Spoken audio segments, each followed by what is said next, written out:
Hey everybody, it's Betsy. Welcome back to my channel about crochet and chronic illness. And tonight I really want to talk about something that I don't know that I have fully explained on my channel before. And if you've come here for the yarn content, you probably also haven't heard this before. I have a bunch of different chronic illnesses, but the two major ones are myalgic encephalomyelitis, which used to be known as chronic fatigue syndrome, and the other one is postural orthostatic tachycardia syndrome. I also have a fibromyalgia diagnosis. The next thing I pursue is going to be a mast cell activation syndrome diagnosis. But I've been sick for 3 years, and I came to crochet because it was something that I could do and not completely wear myself out. The slightest bit of activity wears me out. In fact, sitting up to make this video wears me out. But I enjoy making YouTube videos. I think it's a good use of my energy, and part of that is because I love watching YouTube videos.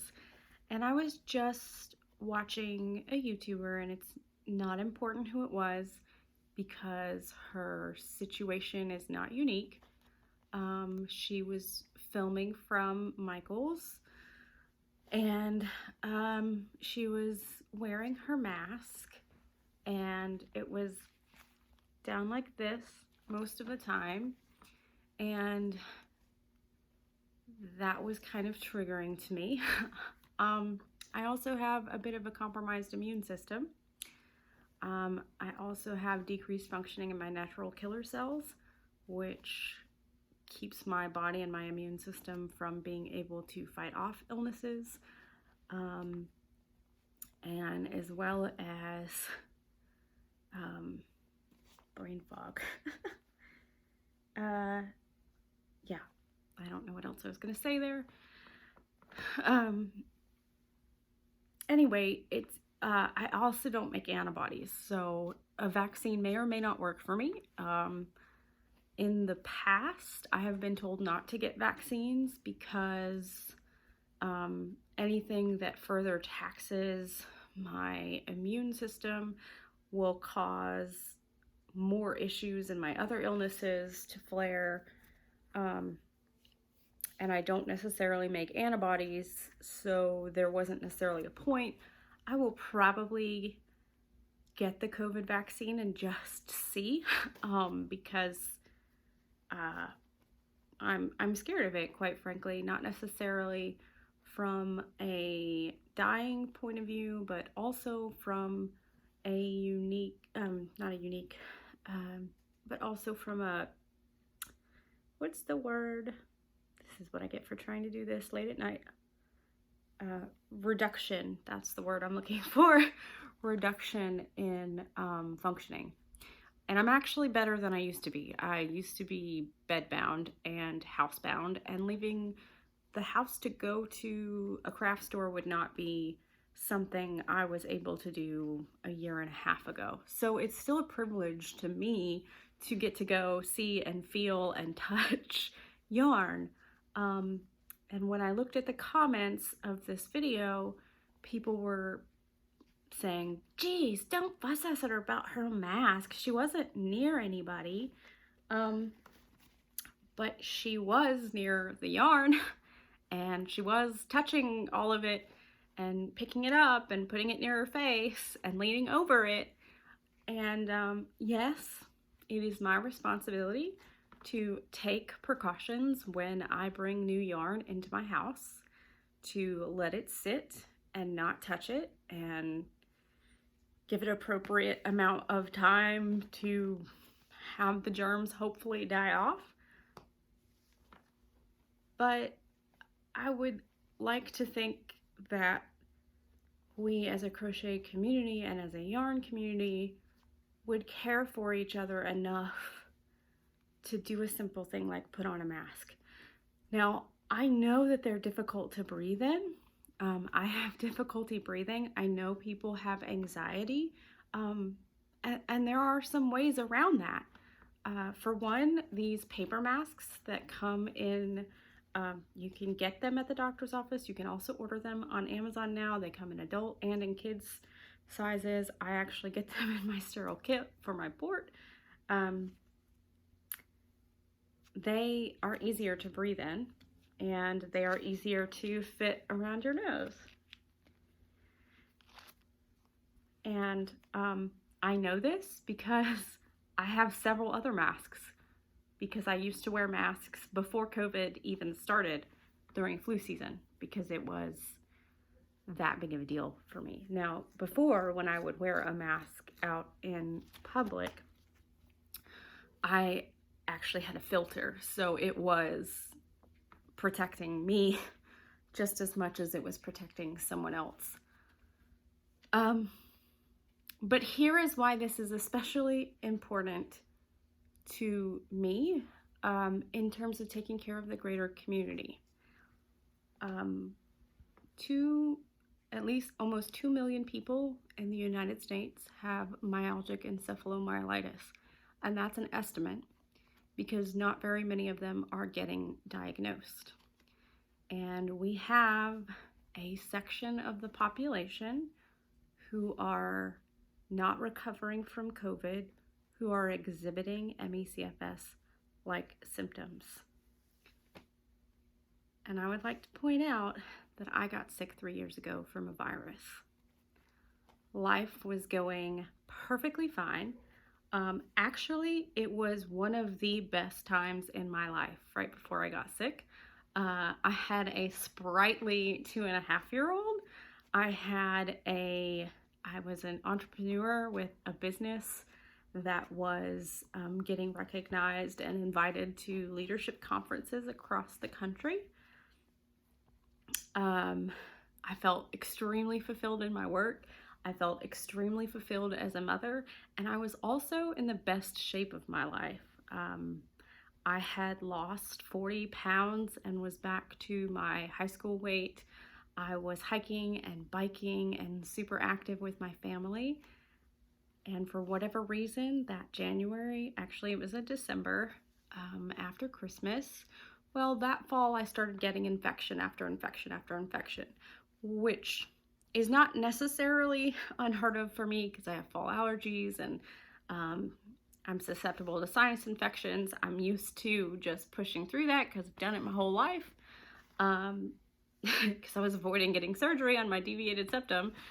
Anyway, that's the least of my worries. It sounds fantastic.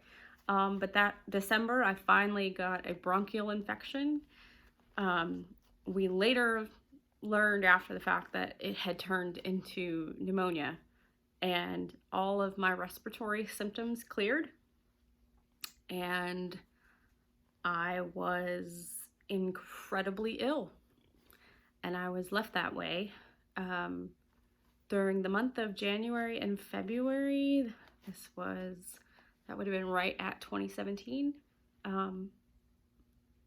I was still rocking and rolling off of an awesome December sales. I was trying to keep up with that sales record in January and February, but I was bedbound. I could no longer get from my bedroom downstairs to the rest of our house. When I regained the strength to be able to get out of bed and walk some, I could walk from my bedroom down the hall to my daughter's room, and I would have to lay down. Then I would sit and scoot down the stairs, because at this point I was alone a lot because we had trouble finding out what was wrong with me. I mean, because it sounds insane. You got a virus and all of a sudden you can't get out of bed. Like, aren't you just depressed? And I wasn't depressed yet. I was freaking out. Like, I didn't know if I was dying. I had no clue what was wrong with me. And then there came a time where I would go downstairs and have to stay downstairs until my husband came home because I couldn't get back upstairs, or he would find me laying in the landing because we had part of a stairs and you turn and you went up the other part of the stairs, or at the top of the stairs, lying and not able to verbally respond to him, or move my own body. I mean, it was insane, and it happened like that. Like these COVID long haulers, I had an infection, the infection cleared, and I didn't get any better. And I know people want to say that COVID is fake and it's propaganda and it's being blown out of proportion, but y'all, that was a run-of-the-mill bronchial infection, respiratory infection. I mean, there are studies that are showing that ME/CFS patients got sick from other SARS-like illnesses, including H1N1, which was, I think, in 2013, I believe. So there's history behind this. I am fighting tooth and nail from whence I can to advocate with several other organizations to get the research and the funding that we've been begging for 30 years, because there's no diagnosis, there's no treatment for this, to start treatment, to start following these COVID long haulers so we can learn something, so we can have a treatment, so I don't have to be like this for the rest of my life. Because yes, I am here trying to make peace with it. I am here trying to make the best out of it, but I would be lying if I didn't tell you that it is really freaking hard. And it's hard not to feel dispensable when I see people walking around without masks. I feel dispensable. I feel like you could care less whether or not I got sick and died, or whether or not I got sick and decreased in functioning to the point I wanted to kill myself. Because ME/CFS, the leading cause of death among ME/CFS patients is suicide. Now, I can't myself see myself doing that because I have a child and I have a husband who love me, and I try to wake up every day and find something worth living for, and I generally can. But this is not the way I plan my life to be. This is not how I envisioned life at 35, with my husband helping me pull my pants down to go to the bathroom because I used all my energy to get from the bed to the toilet. And you don't want to wear a mask? You don't want to pull it up over your nose because you can't breathe well for like the 10 minutes you walked in the store? I'm sorry. I've been sick for 3 years. 3 years. And I don't know that I'm going to get better. When I filled out my disability application this summer, both of my doctors were asked whether or not they thought I could recover. And their word was they were guarded. They were guarded about my ability to recover. And you don't want to wear a mask because it's inconvenient. You know what? If you're having a panic attack because you sincerely can't breathe because you feel closed in, then step outside, take your mask down, take a couple centering deep breaths, breathe in, breathe out, do what you've got to do to center yourself, and then go back in the store. Because my life is longer than 15 minutes. And that's not to belittle a panic attack, because I have had them repeatedly since COVID started. I've had to make a decision of whether I should send my kid to school where she can have a good education and flourish and not get behind, or keep her out and potentially jeopardize my health to where I could function even less as a mom. You don't think that was a panic attack decision? I mean, my husband had a panic attack the first time I asked him to take me to Joanne. since COVID hit. I had not been probably since December. And the moment someone without a mask got within 5 feet of me, he became super protector, putting himself between that person and me, and just got out of the store. And I had never seen my husband have a panic attack in my life. He is my steady, he is my calm, he is my rock that centers me and reminds me who I am and whose I am. And he left my daughter and I in our van, walked around the back of the van, and stayed out there for 10 minutes until he could get himself together enough to even explain to us what was happening. So I get panic attacks. I know how it feels to have this. But again, I can't help but reiterate that when you choose not to wear a mask, whether you intend for it to come off, like you could care less whether or not I get through this, that's the message I'm sending. You're sending to me. Because it's as simple as keeping it up to save lives. And yeah, I don't know that we will ever return to a time when we won't have to wear masks anymore, because we're all starting to get used to it. Or at least that would be my hope. Like I said, I did it during flu season. I mean, when am I ever going to get to go and pet the yarn and see how soft it is? Is it scarfable? Or is it hatable? Or is it sweaterable? I don't know, because I can't be out and around it. Yeah. It's hard, guys. I get it. But think of the young person like me, who is not the mother she wants to be, who is not the wife she wants to be, who is not the entrepreneur she was, and is not the active person showing her daughter how to live a full, happy, active life. My daughter has asked me every single day, "Mommy, when am I coming home?" And I can't just drive up and go get her. She's up there because I can't take care of her by myself. And my husband's working. Sorry, excuse my dog. Come here.